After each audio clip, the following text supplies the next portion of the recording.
In your life, there will be many, many, many battles you will face. Now, the wise question is, which one do we choose to face? And that means there are actually battles you choose not to face. Listen up. I am specifically speaking to believers in Christ, the ones that chose this battle, the ones that chose this hard life. Let's start off by saying this. Let's be aware that in this life, you are going to be facing three types of battles. The battle with your flesh, you've heard of this one. The battle with the enemy, you've heard of that one. And the battle with other people. I think we forget about that one, right? Sometimes we forget to mention that, if anything, we fight with people a lot more than the enemy. Not saying the enemy does not intervene, but a lot of times people are flawed, you're flawed, they're flawed, everyone's flawed. Your mom is flawed, your dad is flawed, your pastor is flawed, your leaders are flawed, your Christian friends are flawed, your Christian family members are, everyone's flawed, which means the same way people get to you, you can get to people, and vice versa. But I want to drive a very important point. But before that, let's emphasize that the world gives you so much difficulties. Like, people give you so much difficulties. The enemy tempts you. The enemy tries to destroy you, tries to steal from you, tries to kill you, per se, right? Your flesh is always getting to you. There's so many battles. Don't you ever feel like you're just overwhelmed with so much going on in your life? Do you ever think to yourself, why is it too much? Does it have to be that way? Does it have to be too much? This is my point. My point is that it doesn't have to be as much as it is. I know some people might think, no, wait, no, this life is full of battles. This life is full of many, many, many, many, many, many battles.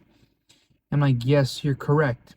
But the question is, does it have to be filled with as many battles as you're actually facing?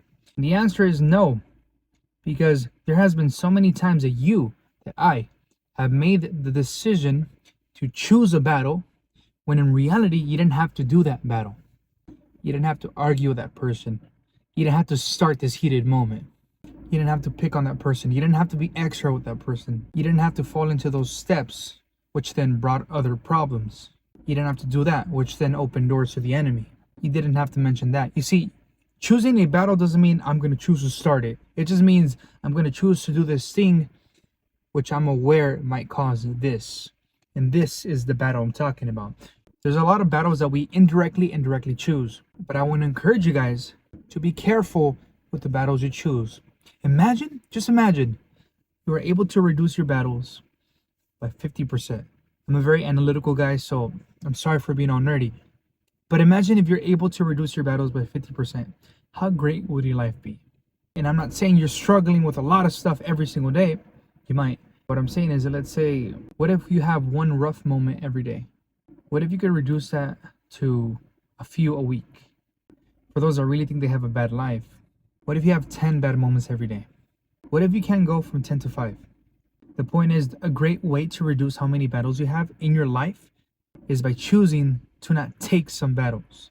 God has called us to be peacemakers and peacekeepers, which means you don't only have to be making peace, but you have to keep the peace. You sometimes lose battles because they weren't meant for you.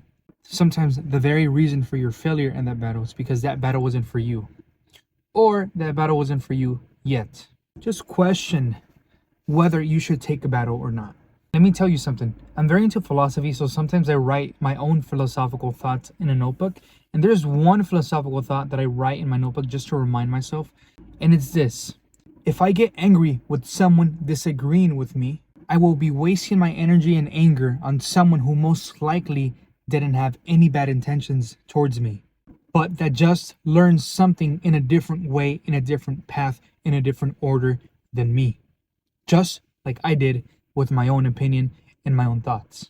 I mention it because a lot of people have battles with people. People is like one of the biggest things that give you a lot of fuss in life, right? Don't get mad because someone disagrees with you. They came to their conclusion in a certain way, whether it's a weird way, an efficient way, it doesn't matter. They most likely didn't want to hurt you or have bad intentions towards you. But be careful with your battles. That's all I want to say. For those of you that don't know me, my name is Gilberto Maldonado. Who am I? What do I do? I am a digital marketer, have been for 8 years. I am a leader in the church.